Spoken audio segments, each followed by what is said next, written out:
بسم اللہ الرحمن الرحیم الحمد للہ رب العالمین اللہم صلی وسلم وبارک علی سیدنا و نبینا محمد وعلی آلہ واصحابہ اجمعین اما بعد ولو باع احد الشریکین نصف حصته لرجل ثم باقیها لآخر فالشفعة في النصف الاول للشریک القدیم۔ دو شریک اور پارٹنرز کی مل کر ایک پراپرٹی تھی غیر منقسم مشترک، دونوں میں سے ایک نے اپنے حصے کا آدھا ایک آدمی کو بیچ دیا۔ مثلاً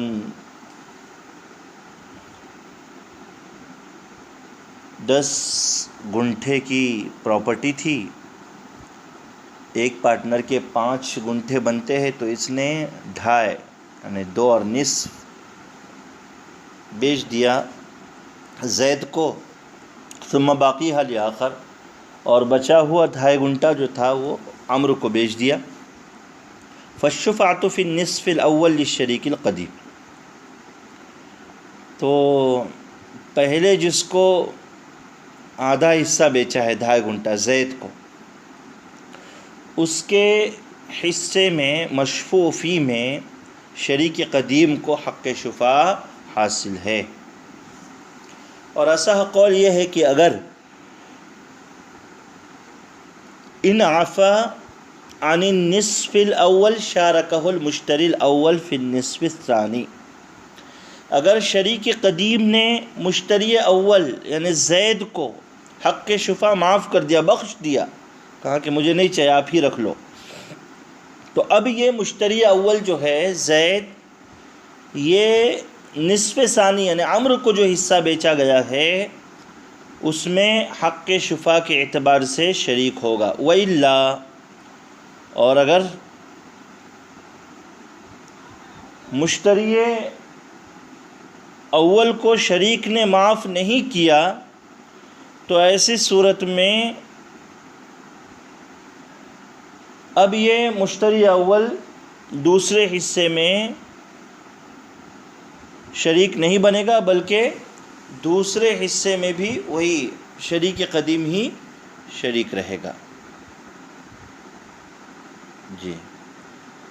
وَالْأَصَحُّ أَنَّهُ لَوْ عَفَا أَحَدُ الشَّفِيعَيْنِ سَقَطَ حَقُّهُ، دو لوگوں کو حق شفاع کسی ایک پراپرٹی میں مل رہا تھا، زید کو اور عمرو کو، دونوں میں سے ایک نے اپنا حق شفاع چھوڑ دیا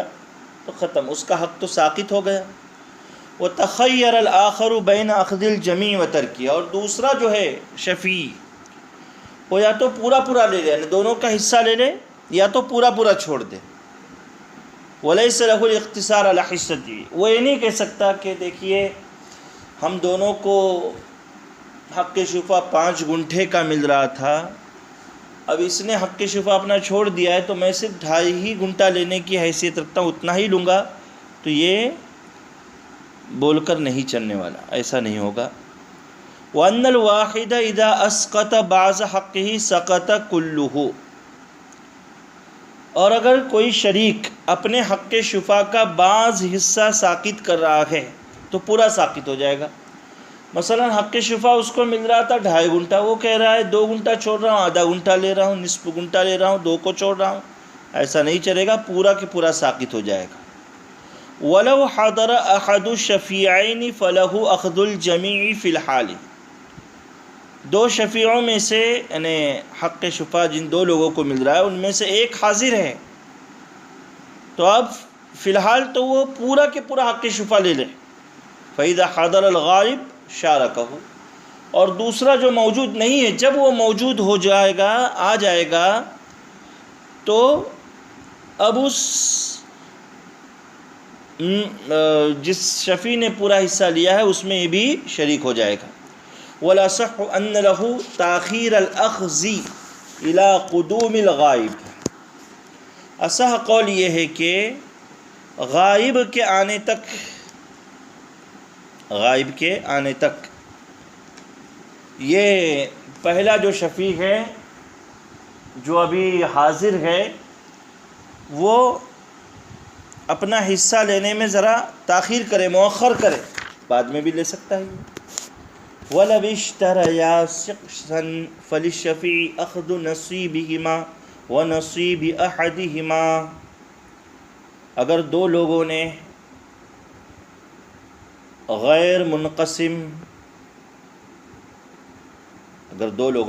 غیر منقسم مشترک حصہ خرید لیا ہے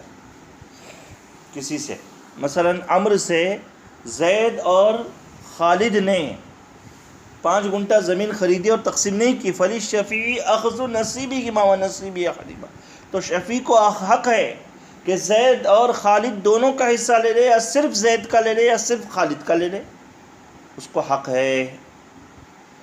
وَلَوِ اشْتَرَى وَاحِدٌ مِّنْ اثْنَيْنِ فَلَهُ أَخْذُ حِصَّةِ أَحَدِ الْبَائِعَيْنِ فِي الْأَصَحِّ، اگر دو لوگوں سے کسی ایک نے کوئی غیر منقسم مشترک حصہ خرید لیا ہے، اشتراکی طور دو مشترک لوگوں سے، دو لوگ پارٹنر تھے، ان دونوں سے کسی ایک نے کوئی چیز خریدی ہے، فَلَوْ أَخْذُ حِصَّةِ أَحَدِ الْبَائِعَيْنِ فِي الْأَصَحِّ، تو شفیع کو حق ہے کہ دو بائع جنہوں نے اس آدمی کو اپنی اپنی زمینیں بیچی ہے، ان دونوں میں سے ایک کا حصہ لے لے اور دوسرے کا نہ لے، اس کو حق ہے۔ آگے فرما رہے وَالْأَظْهَرُ أَنَّ الشُّفْعَةَ عَلَى الْفَوْرِ، قول اظہر یہ ہے کہ حق شفا شفیع کو فوراً ملے گا بلا وجہ کی، اگر تاخیر ہو جائے تو حق شفا اس کا ختم ہو جائے گا۔ فَإِذَا عَلِمَ الشَّفِيعُ بِالْبَيْعِ، شفیع کو پتہ چل جائے کہ میرے شریک نے اپنا حصہ بیچ دیا ہے، فَلْيُبَادِرْ عَلَى الْعَادَةِ، تو عادتاً وہ اپنے اس حصے کو حاصل کرنے کے لیے جلدی کرے، یعنی جلد از جلد اپنے حصے کو وہ حاصل کرنے کی پوری کوشش کرے۔ فَإِنْ كَانَ مَرِيضًا، اگر شفیع بیمار ہے، او غائبًا عن بلد المشتری، یا جس نے حق شفا خریدا ہے شفیع اس کے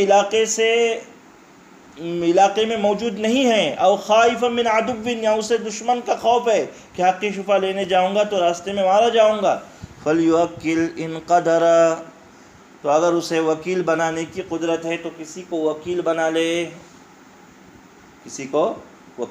کہ میں اپنی طرف سے تمہیں وکیل بناتا ہوں کہ میرے فلاں پارٹنر نے اپنا حصہ بیچ دیا ہے، تم جو ہے اس حصے کو جا کر خرید لو، میری طرف سے وکیل بن جاؤ، تو یہ بھی چلے گا۔ وَإِلَّا، اور اگر وکیل بھی نہیں بنا سکتا، کوئی وکیل بننے کے لیے بھی ڈر رہا، فَلْيُشْهِدْ عَلَى الطَّلَبِ، تو طلب پر گواہ بنا لے۔ وَإِلَّا فَلْيُشْهِدْ عَلَى الطَّلَبِ، ورنہ طلب پر گواہ بنا لے، یعنی شفیع دو گواہوں کے سامنے یہ اقرار کرے کہ دیکھیے میرے پارٹنر نے ہمارا غیر منقسم مشترک حصہ بیچ دیا ہے، میں اس میں حق شفا لینے والا ہوں، تم اس بات پر گواہ رہو۔ فَإِن تَرَكَ الْمَقْدُورَ عَلَيْهِ مِنْهُمَا، نہ اس نے وکیل بنایا، حالانکہ وکیل بنا سکتا تھا، یا وکیل نہیں بنا سکتا تھا تو گواہ بنا سکتا تھا، لیکن گواہ بھی نہیں بنایا، بطل حقه فی الازہر، تو قول اظہر کے مطابق شفیع کا جو حق شفا ہے یہ باطل ہو جائے گا۔ فَلَوْ كَانَ فِي صَلَاةٍ، وہ نماز میں ہے اور آ کر کسی نے اطلاع دی کہ تمہارے شریک نے، پارٹنر نے اپنا حصہ بیچ دیا، او حمام، یا غسل خانے میں ہے، او طعام، یا کھانا کھا رہا ہے، فَلَهُ الْإِتْمَامُ، تو شفیع کو اتنی رخصت دی گئی ہے کہ وہ نماز سے فارغ ہو جائے، نہانے سے فارغ ہو جائے، طعام سے اچھی طرح فارغ ہو جائے اور پھر حق شفا حاصل کرے۔ وَلَوْ أَخَّرَ وَقَالَ لَمْ أُصَدِّقِ الْمُخْبِرَ لَمْ يُعْذَرْ إِنْ أَخْبَرَهُ عَدْلًا، اگر ان کاموں سے پورا ہونے کے بعد بھی بہت زیادہ دیر ہو گئی اور اس سے پوچھا گیا کہ تم نے دیری کیوں کی، تو اس نے کہا کہ میں جس نے خبر دی تھی اس کو سچا نہیں مانتا، تو یہ عذر اس کا قابل قبول اس وقت نہیں ہوگا جب کہ خبر دینے والے دو عادل لوگ تھے،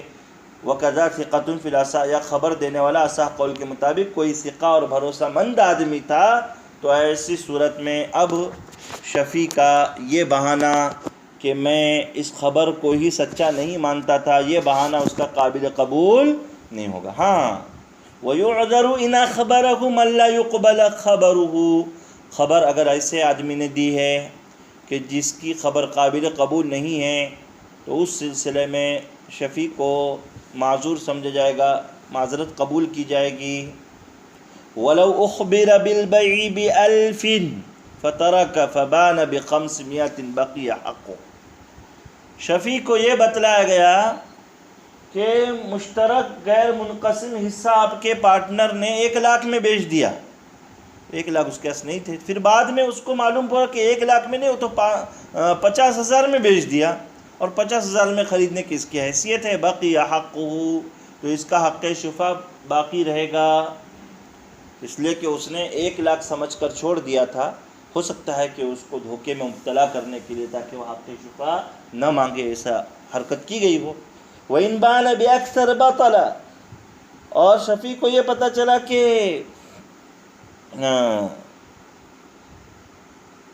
جو ہے 1,00,000 میں بیچا گیا ہے، لیکن بعد میں پتہ چلا کہ نہیں یہ بے تو 2,00,000 میں ہوئی ہے،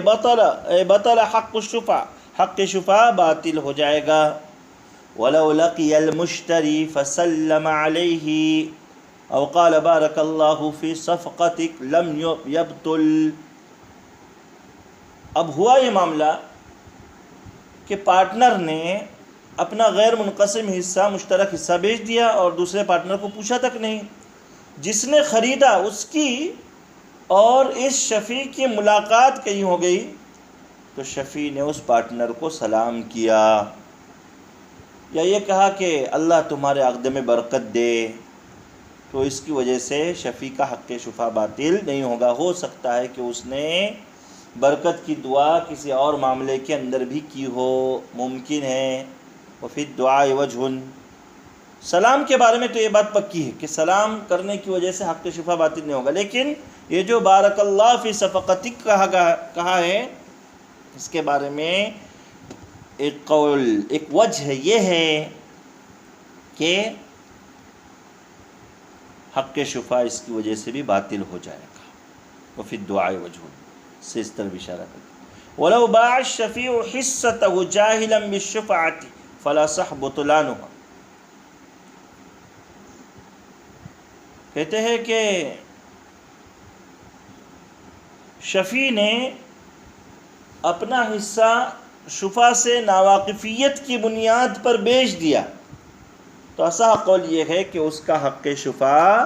باطل ہو جائے گا، اس لیے کہ اس نے حق شفا بیچ دیا ہے، چاہے ناواقفیت کی وجہ سے، لیکن وہ جو ہے اس کا حق شفا جو ہے اس وجہ سے باطل ہو جائے گا۔ جی، تو یہ تمام مسائل ہیں حق شفا کے حصول کے لیے۔ دیکھیں کچھ صورتیں جیسے ابھی بھی انہوں نے بتائی کہ شفیع کو اگر عوض تملیک کا صحیح علم نہ ہو تو جب معلوم ہو تو حق شفا اس کو ملے گا، یا اسے پتہ چلا کہ بھائی فلاں شخص مشتری ہے تو اس سے ڈرتے ہوئے اس نے حق شفا نہیں حاصل کیا، لیکن بعد میں پتہ چلا کہ وہ نہیں ہے، وہ کرمنل سمجھ رہا تھا، وہ نہیں ہے بلکہ ایک دوسرا آدمی ہے، اس سے وہ لے سکتا ہے، تو ایسے صورت میں اس کا حق شفا اس کو مل جائے گا۔ جی، اسی طریقے سے شفیع کو پتہ چلا کہ معاملہ جو ہے روکڑا ہوا ہے، کیش میں ہوا ہے، معجل ہوا ہے، نقد ہوا ہے، کہ بعد میں خود تو نقد نہیں خرید سکتا تھا، بعد میں پتہ چلا کہ ادھار معاملہ ہوا ہے، تو اب یہ جو ہے حق شفا کا مطالبہ